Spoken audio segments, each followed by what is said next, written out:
Hello everyone, welcome to digital maths. भाई लेके आ गए section D of Gala paper one science का सेक्शन डी लेके आ चुका हूं भाई। सेक्शन टी तक हमने कर दिया सेक्शन डी। भाई इसके बाद पीडीएफ आपको मिल जाएगी। सब लोग पीडीएफ का बहुत इंतजार कर रहे थे। वैसे मैंने पीडीएफ सेक्शन ए सभी पेपर, सेक्शन बी सभी पेपर्स की मैंने ऑलरेडी अपलोड कर दिया, डिस्क्रिप्शन में देख सकते हो। और सेक्शन डी का पीडीएफ भी मैं, मतलब ये पूरे पेपर का पीडीएफ में अपलोड कर दूंगा। मींस यहाँ पे मैं डिस्क्रिप्शन में दे दूंगा, so you can go and find it out. तो चलिए चलते हैं भाई सेक्शन डी की तरफ। सेक्शन डी, किसी ने सेक्शन ए बी सी नहीं देखा है तो it is already there, link भी मैंने दी हुई डिस्क्रिप्शन में। You can go. मैथ्स के भी पेपर सॉल्यूशन हो रहे हैं, जल्द से जल्द सारे पेपर्स हम लोग अपलोड कर देंगे भाई। बोर्ड की एग्जाम से पहले पहले भाई 28 मार्च को है, तो उससे पहले पहले तो बहुत सारे पेपर्स, लाइव सेशंस भी लाने का प्लानिंग है। तो अगर लाइव सेशंस भी चाहिए, आप कमेंट कर सकते हैं कि सर लाइव सेशंस लेके आइए, तो विल ट्राई कि मैं लाइव सेशंस भी लेके आ जाऊं, ठीक है। ताकि मैथ्स के लाइव सेशंस में पेपर सॉल्व कर लें। एक बार ऑफलाइन हो जाएगा, फिर लाइव सेशन में कुछ नए सैंपल पेपर्स ले लेंगे। देन चलिए start. Right about the preparation of plaster of Paris and it's uses. सबसे पहले बता दूं, प्लास्टर ऑफ पेरिस इसलिए नेम है। बहुत सारे जन मुझे पूछे सर प्लास्टर ऑफ पेरिस का पेरिस से कोई कनेक्शन है? Yes, but obvious. Plaster of Paris जो है, यानी जिप्सम जिससे प्लास्टर ऑफ पेरिस बनता है, वो सबसे ज्यादा पेरिस में अवेलेबल होता है। It is available in abundant, that's why. तो सबसे पहले plaster of Paris got such name due to the availability of abundant gypsum in Paris. उसके बाद प्लास्टर ऑफ पेरिस जो है, जिप्सम, जिप्सम को अगर हम लोग हीट करेंगे, if you heat at 333 Kelvin, 373 Kelvin, that is 100 degrees Celsius round about, then it we gets plaster of Paris, that is CaSO4.2H2O, that is gypsum। अगर उसको heat करते हैं तो CaSO4.12H2O is plaster of Paris. भाई half H2O का मतलब वो half share नहीं करता। Plaster of Paris is prepared by heating gypsum at 373 Kelvin. On heating, it loses water molecules and becomes calcium sulfate hemihydrate CaSO4 dot half H2, which is called plaster। Reaction देख, ये reaction है। 373 kelvin कहूं या 100 degree Celsius कहूं, it is one of the same. और इसका मतलब ये नहीं कि हाफ H2 है। हाफ H2 का ऐसा है कि CaSO4 जो है ना, एक H2O के साथ ये कनेक्टेड होता है, दूसरे H2O के साथ CaSO4 एक को, इसलिए उसमें हाफ दिया हुआ है, but it is not half. Mention half क्या हुआ, इसका मतलब नहीं है कि आधा वाटर मॉलिक्यूल होता है। Uses of plaster of Paris used in making cast and patterns of molds and statues, used for as a cement in ornamental casting and for making decorative materials, used as a fireproofing materials and for making chalks, used in hospital for immobilizing and affect the part in case of bone fracture or sprain। बहुत सारे ऐसे हैं। Use to fill small gaps on walls and roof. So ये सारी चीजें आप mention कर सकते हो। रिएक्शन अच्छे से लिख दो and you can write something, तो प्रॉपर वे में आपका आंसर कंप्लीट हो जाता है 4 मार्क्स के रिगार्डिंग। देन क्वेश्चन नंबर 48 के अंदर दो डिफरेंट डिफरेंट क्वेश्चंस हैं। Explain the importance of pH in soil. भाई सॉइल का पीएच जो है नियरली अबाउट 5.5 के आसपास होना चाहिए, ताकि प्लांट्स हमारे अच्छे से ग्रो हो सके। भाई सिंपल सी बात है, अगर अच्छा पीएच लेवल मेंटेन नहीं होगा तो एसिडिक होगा। अगर उससे कम एसिडिक करते गए और करते गए, ज्यादा एसिडिक होता गया, it will lead to non proper growth of, या फिर प्रॉपर ग्रोथ नहीं होगी। सो soil pH is important because it influences several soil factors affecting plant growth, such as soil bacteria, nutrient leaching, nutrient availability, then toxic elements and soil structures। Clear? Plant nutrients are generally most available in plants in the pH range of 5.5 to 6.5। इस range में अगर pH है तो proper way में plant grow हो जाता है और सारे के सारे न्यूट्रिएंट्स अच्छे से मिल सकते हैं। देन क्वेश्चन नंबर बी, इसी के अंदर क्वेश्चन नंबर 48 के अंदर, अब milk man adds a very small amount of baking soda to fresh milk. भाई मिल्क का जो पीएच है वो 6 पीएच होता है, that is it is acidic. तो एसिडिक पीएच होगा तो वो कर्ड जो है, हम लोग दही जमना जल्दी हो जाएगा, तुरंत फट जाएगा, या मैं बोल सकता हूँ एसिडिक होने की वजह से जल्दी वो कर्ड में कन्वर्ट हो सकता है। इसीलिए मिल्कमैन क्या करता है, उसके अंदर थोड़ा सा अल्कलाइन मींस बेकिंग सोडा है। Why does he shift the pH of fresh milk from 6 to slightly alkaline? Because milk is acidic with pH of 6, To prevent it from more time to turning to curd, the milkman adds baking soda. That's why milkman shifts the pH of fresh milk to slightly alkaline by adding a very small amount of baking soda to it, as baking soda is alkaline in nature and it neutralizes the acidic nature of milk, इसीलिए वो acidic nature को neutralise कर देता है ताकि वो जल्दी से जल्दी दही में कन्वर्ट ना हो जाए, कर्ड में. Why does such milk take a long time to set as curd? As this milk मतलब जो अल्कलाइन जिसके अंदर हमने बेकिंग सोडा डाला है is slightly more alkaline than other, therefore acid produced to set into curd will be neutralized. यानी जो 6 pH है मिल्क का, उसके अंदर मैं बेकिंग सोडा डाल देता हूं तो जो एसिडिक मीडियम है वो न्यूट्रलाइज हो जाता है. न्यूट्रलाइज होने की वजह से वो slowly by baking soda added by milkman, hence this milk takes longer time to set, और उसी की वजह से वो थोड़ा ज्यादा टाइम लेता है दही में कन्वर्ट में कर्ड में कन्वर्ट होने के लिए. What are the two properties of carbon which enables carbon to form a large number of compound? Explain them in detail. देखो अगर हम लोग कार्बन की प्रॉपर्टीज बात करें तो दो प्रॉपर्टीज है, एक है कैटेनेशन और दूसरा है आपका टेट्रावैलेंसी. ठीक है, कैटेनेशन एंड टेट्रावैलेंसी. कैटेनेशन का मतलब होता है कार्बन बहुत लंबी चेन, कार्बन कार्बन बॉन्ड बनाते बनाते बनाते बहुत लंबी चेन वो बना सकता है, that's why it is known as long chain formation. और टेट्रावैलेंसी मतलब उसका जो आउटर वैलेंस इलेक्ट्रॉन में 4 इलेक्ट्रॉन्स होते हैं तो वो 4 डिफरेंट एटम्स के साथ बॉन्ड बना सकता है. तो two properties, catenation, this property of carbon element due to which its element can join one another to form a long carbon chain is called catenation. It means carbon atoms have the tendency to link with one another through covalent bond to form chains and rings. Then it can be classified into different types such as straight chain, branch chain, cyclic ring. According to that it can be modified. Example अगर देखें तो butane CH3 CH2 CH2 CH3, फिर इस तरह से बहुत सारे हो सकते हैं. बेंजीन भी आप ले सकते हो. This is how it reacts. मतलब ये मैंने यहाँ पे कार्बन लगा देता हूं, सब जगह कार्बन रहेगा. तो this is the formation of benzene. यानी वो साइक्लिक भी फॉर्म हो सकता है, ब्रांच भी फॉर्म हो सकता है. तो कैटेनेशन की प्रॉपर्टीज की वजह से ही इतने वेरियस डिफरेंट कंपाउंड्स अवेलेबल है. Then next property is tetravalency. The carbon has valency of 4, so it is capable of bonding. यानी इसीलिए उसके पास 4, देखो 2 4 6 होता है टोटल उसका एटॉमिक नंबर, तो 4 is the valence electron. So it is capable of bonding with 4 other atoms of carbon or some atoms other than monovalent, means जो single bond के साथ बन रहा है डबल बॉन्ड के बाद. क्लियर? सो वो हो सकते हैं. Compounds of carbon are formed with oxygen, nitrogen, hydrogen, sulfur, chlorine and many other elements, giving rise to compounds with specific properties that depend on elements other than the carbon present in molecules. Therefore, we explained the two properties of carbon which lead to the huge number of carbon compounds we see around us. जैसे कि ये यहाँ पे है, ये propane का formation है, एक कार्बन 4 अलग अलग एलिमेंट्स के साथ फॉर्म कर सकता है. Explain the excretory system of human being with diagram. Question number 50 by excretory system.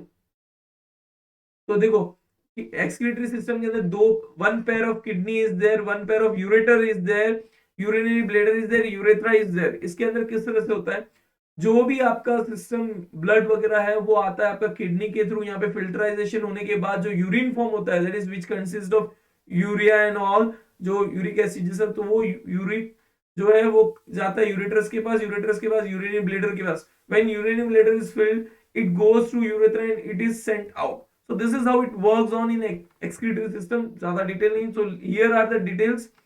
Excretion humans being, the excretory system of human being includes a pair of kidney, a pair of ureters, a urinary bladder and a urethra. Kidney are located in the abdomen, one on the either side of the backbone. ठीक है, abdomen में located है, दोनों side में, एक इधर एक इधर. Urine produced in the kidney passes through the ureters into the urinary bladder, where it is stored until it is released through the urethra. Urethra के थ्रू जब तक रिलीज नहीं होगा तब तक वो यूरिनरी ब्लैडर में स्टोर रहता है. The purpose for making urine is to filter out waste products from the blood. Nitrogenous waste such as urea, uric acid or are removed from the blood in the kidney. इसके अलावा भी देखो excretion system में हमने ये तो बना दिया, लिख भी दिया. नेफ्रॉन अलग से पूछे तो उसके लिए भी बहुत बड़े से एक्सप्लेन कर सकते हो, but right now excretion system है तो आप डायग्राम बना दो, लेवल डायग्राम, और उसके बारे में पॉइंट्स लिख दो, then it is enough. Clear?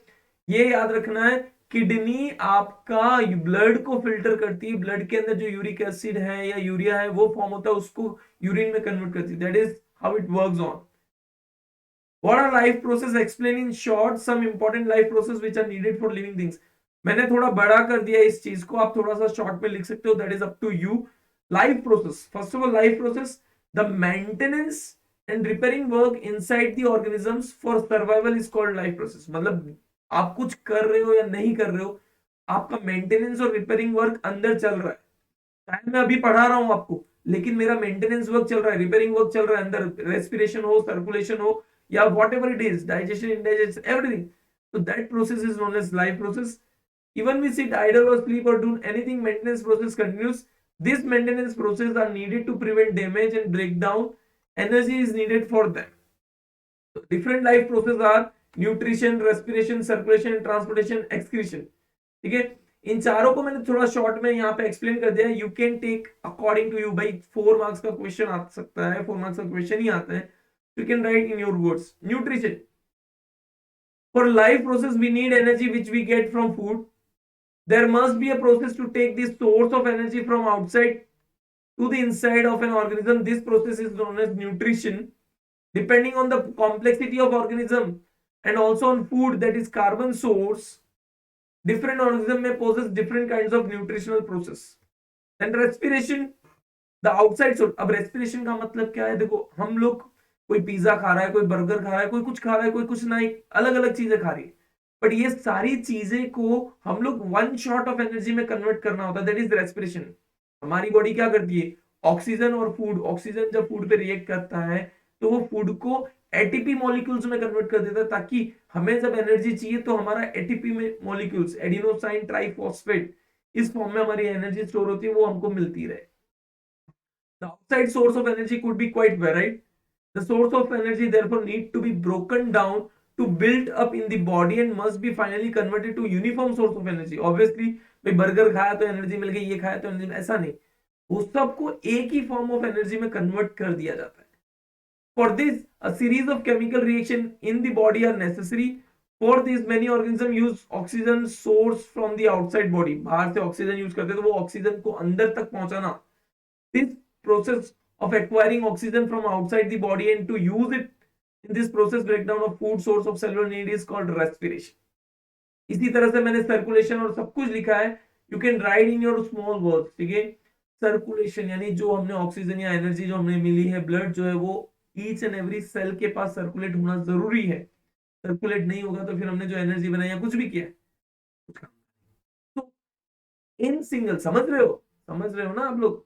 Main चीज, in single cell organism no specific organs of for taking food, exchange of gases or removal of waste may be needed because the entire surface of organism is in contact with the environment. single cell के लिए, but multicellular का क्या है?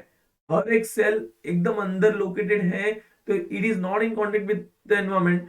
So this problem poses a problem since the food and oxygen are now taken up at one place while all parts of the body need them. Obviously हम यहां से खाना खा रहे हैं, ऑक्सीजन नोज और माउथ से ले रहे हैं, लेकिन हमारी पूरी बॉडी को ये सारी चीजें चाहिए, ये सारी चीजें पहुंचाने का काम होता है, that is circulation system, that's why it is needed. Excretory system अभी हमने देखा था। एक्सक्रीशन, भाई हमारे बॉडी में वेस्ट वगैरह अगर एग्जिस्ट करता है तो वो डेंजरस हो सकता है हमारी बॉडी के लिए, इट कुड बी हार्मफुल, तो उसको निकालने के लिए एक्सक्रीशन सिस्टम की जरूरत होती है। Clear? So you can learn it out. Explain the phenomena of rainbow formation with diagram. सबसे पहले rainbow, what is a rainbow? A rainbow is a natural spectrum appearing in the sky after rain shower. जब बारिश गिरती है उसके बाद जो natural spectrum, spectrum मतलब band of 7 colours, band of different colours, rainbow VIBGYOR से होता है, तो we can mention, you can also see a rainbow on sunny day when you look at the sky through a waterfall or through a fountain, water fountain. यहाँ पे एक चीज और mention कर सकते हो, विबग्योर, फिर रेनबो के कलर आप मेंशन कर सकते हो, violet, indigo, blue, green, yellow, orange, red, and you should mention. फिर फॉर्मेशन ऑफ रेनबो में ये डायग्राम बना दो, this is a rain drop. ठीक है, यहां से सनलाइट एंटर होती है, रिफ्रैक्शन होता है, रिफ्लेक्शन होने के बाद यहाँ पे total internal reflection, here it is total internal reflection, और उसके बाद वापस यहाँ पे रिफ्रेक्शन होता है। और इसी तरीके से आपको पता है कि हर एक लाइट की वेवलेंथ अलग होती है, तो सारी की सारी लाइट जो गिरती है उसकी वेवलेंथ अलग अलग वेवलेंथ पे बैंड होते हैं। तो that's why we are able to see rainbow. ठीक है, तो उसको एक्सप्लेन कर दो। Rainbow is caused by dispersion of sunlight by tiny water droplets present in the atmosphere. But obvious छोटी सी बूंद है उसके थ्रू होता है। A rainbow is formed in direction opposite to that of sun. The water droplets acts like small prism.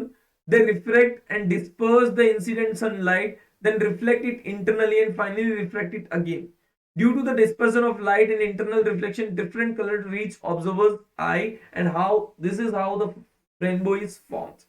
Diagram अच्छे से बनाओ, थोड़ा बड़ा बनाओ प्रॉपर वे में, और उसको डिटेल में एक्सप्लेन कर दो बस। चलिए, state the principle figure working and use of electric motor. सबसे पहले इलेक्ट्रिक मोटर क्या करता है, इलेक्ट्रिकल एनर्जी को मैकेनिकल एनर्जी में कन्वर्ट करता है। ये सारा देखो यहाँ पे डायग्राम है, इस तरह से रोटेट होता रहता है आपका कॉइल। अगर मैं पॉज करूं, यहाँ पे पॉज नहीं होगा वैसे, चलो ठीक है। सी, मैं यहाँ पे बता ही देता हूँ। First of all see this way it works. Electrical energy देते हैं, यहाँ पे इलेक्ट्रिकल एनर्जी करंट जाएगा, ये वाला आर्म जैसी करंट मिलेगा मैग्नेटिक फील्ड के अंदर। देखो principal, when a coil is placed in magnetic field, coil experiences a force. Electric motor converts electrical energy to mechanical energy. Then use Fleming's left hand rule. Use electric fan, mixture, washing machine, etc. The commercial motor use हो जाता है electromagnet in place of permanent magnet. Large number of turns of conducting wire in the current carrying coil. A soft iron core on which the coil is wound. ये सारी तो चीजें, ये चीज ठीक है, ये यूजेस में आप डाल सकते हो। बाकी कॉमर्शियल यूज में आप बड़े लेवल पे होता है, छोटे लेवल पे नहीं होता है। सिंगल कॉइल नहीं होती, मल्टीपल कॉइल्स होती है, ये सारी चीजें आ गई। अब यहाँ पे क्या होता है, जो इधर ये मूव कर रहा है तो शायद प्रॉपर एक्सप्लेन नहीं हो। यहाँ पे देखो, ये कॉइल ए बी के अंदर जब करंट इस तरफ से जा रहा है, मैग्नेटिक फील्ड आपको पता है इस तरफ से है, and you know Fleming's left hand rule. अब आपकी तरफ से मुझे नहीं पता कैसे दिख रहा है। This is, we know that magnetic field, this is electric current. अगर मैग्नेटिक फील्ड इलेक्ट्रिक करंट, तो वो जो फर्स्ट ऑफ ऑल, अगर मैग्नेटिक फील्ड इस तरह से है, इलेक्ट्रिक करंट ऐसे है, तो हमारा कॉइल नीचे की तरफ जाएगा, इट विल गो डाउन। ये फ्लेमिंग्स लेफ्ट हैंड की रिसर्च, और ये वाला ऊपर आएगा।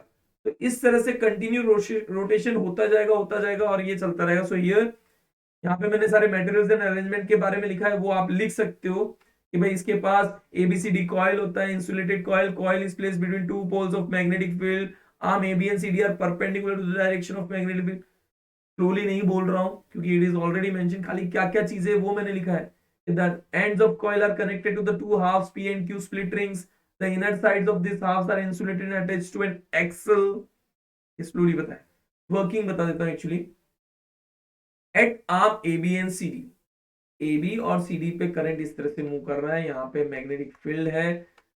Current in arm A B of coil flows from A to B, in arm C D flows from C to D. On applying Fleming's left hand rule, force acting on arm AB push it downwards, while the force acting on arm CD puts it upward.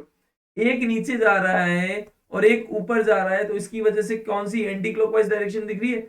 Thus the coil and axle O mounted free to turns about axis rotate anti-clockwise direction में move होना start होता है। Clear. Then electric motor working at after half rotation. Q makes contact with brush X and P with brush Y. Therefore, the current in the coil gets reversed and flow along the path DCB. अब current इस तरफ से flow होने लग जाता है। अब उल्टा फ्लो होने की वजह से क्या होता है, अब सेम यहाँ पे C और D, देखो यहाँ पे D आ जाता है, यहाँ पे C आ जाता है, और यहाँ पे A और B आ जाता है। तो ये वाला अगेन ऊपर जाएगा, ये वाला अगेन नीचे, तो एंटी क्लॉकवाइज में कंटिन्यू करते रहता है। The device that reverses the direction of flow of current through a circuit is called commutator. In electric motor, the split rings acts as a commutator. The reversal of current also reverses the direction of the force acting on the two arms AB and CD. Thus, the arm AB of the coil is pushed up and the arm CD is pushed down. यहाँ पे अब CD है ना, भाई आधे rotation के बाद तो यहाँ ऑब्वियस ही बात है, C और D इधर आ गया तो वो नीचे जाएगा, और A और B इधर आ गया तो वो ऊपर जाएगा। तो direction same, therefore the coil and the axle rotates half a turn more in the same direction. और इस तरह से पूरी सर्किट कंटिन्यूअसली घूमती रहती है, and this way this works out. ठीक है, ये आपका पूरा प्रॉपर मोशन। भाई थोड़ा पेपर सॉल्यूशन में थोड़ा फास्ट होगा, बट मैंने ये हाँ मैंने अपलोड नहीं किया हुआ है। ठीक है, I don't think this chapter I have uploaded, will surely try to upload it. Write a short note on fuse. Fuse के ऊपर लिखना है, आपको पता है फ्यूज बहुत काम की चीज। Fuse protect circuits and appliances by stopping the flow of any unduly high current. The fuse is placed in series with device. It consists of a piece of wire made of a metal and alloy appropriate melting point. For example, aluminium, copper, iron और lead. यानी एक series में रखा जाता है ताकि high current अगर flow हो रहा है तो फ्यूज अपने आप ब्रेक हो जाए, सर्किट को अप्लायंसेस को नुकसान ना हो। क्योंकि अगर हाई करंट फ्लो होगा तो अप्लायंसेस महंगे महंगे एसी या सर्किट कुछ भी है, हमारे घर के अप्लायंसेस खराब हो सकते हैं। एक फ्यूज ब्रेक होगा तो फ्यूज रिप्लेस करना बहुत ईजी है। बट आजकल फ्यूज की जगह एमसीबी आने लगे हैं, मिनी सर्किट में जो वो स्विच ड्रिप आपने देखा होगा कि ज्यादा हाई करंट आता है तो स्विच ड्रिप हो जाती है, तो उस टाइप का। If a current larger than the specified value flows through the circuit, the temperature of the fuse wire increases. This melts the fuse wire and breaks the circuit. The fuse wire is usually encased in porcelain or similar material with metal ends. The fuses used for domestic purposes are rated 1 ampere to. देखो obvious सी बात है, आपने कभी note किया होगा switches 1 ampere के होते हैं, 2 एम्पियर के होते हैं, 3 एम्पियर, 5 एम्पियर। क्यों? उस पर्टिकुलर सर्किट में इतने एम्पियर का करंट फ्लो हो रहा होता है। उससे ज्यादा का करंट होता है तो हम लोग फ्यूज कनेक्ट कर देते हैं ताकि फ्यूज ब्रेक हो जाए, हमारे अप्लायंसेस बच जाए। For an electric iron which consumes 1 kilowatt electric power when operated 220 watt, a current of this that is 5.4.5 ampere is electric ion की बात कर रहे हैं कि भाई 5.4.54 एम्पियर का करंट फ्लो हो रहा है, तो उस केस में 5 एम्पियर का फ्यूज हम लोग यूज कर सकते हैं। डिफरेंट टाइप्स ऑफ फ्यूज ये रहा, ठीक है। तो ये फ्यूज के ऊपर नोट से कुछ पॉइंट्स लिखो और थोड़ा सा बता दो। तो दिस इज ऑल अबाउट, थोड़ा स्पीड में आई नो हो गया होगा, बट आपको मैं पीडीएफ प्रोवाइड कर दूंगा, कोशिश पूरी रहेगी पीडीएफ आपको मिल जाए। पूरा पूरा पेपर का पीडीएफ मैं अपलोड कर दूंगा क्योंकि सेक्शन डी कंप्लीट हो चुका है। तो जस्ट गो थ्रू दी, ठीक है। तो थैंक यू वेरी मच। बाकी सारे सेक्शन के भी, सारे चैप्टर्स के भी हम लोग पीडीएफ अपलोड कर देंगे, डोंट वरी एट ऑल। सारी की सारी चीजें आपको मिल जाएगी। थोड़ा सा मुझे पता है प्रीलिम्स चल रही थी, आपने प्रीलिम्स के पहले चाहिए बट नहीं दे पाया, बट ऑब्वियसली ये आपके बोर्ड्स के लिए हेल्पफुल रहेगा। और उसके बाद लाइव सेशंस के लिए, अगर आपको लाइव सेशन चाहिए तो कमेंट करना ना भूले, so that we can go live, ठीक है। चलिए, take care, bye bye everyone.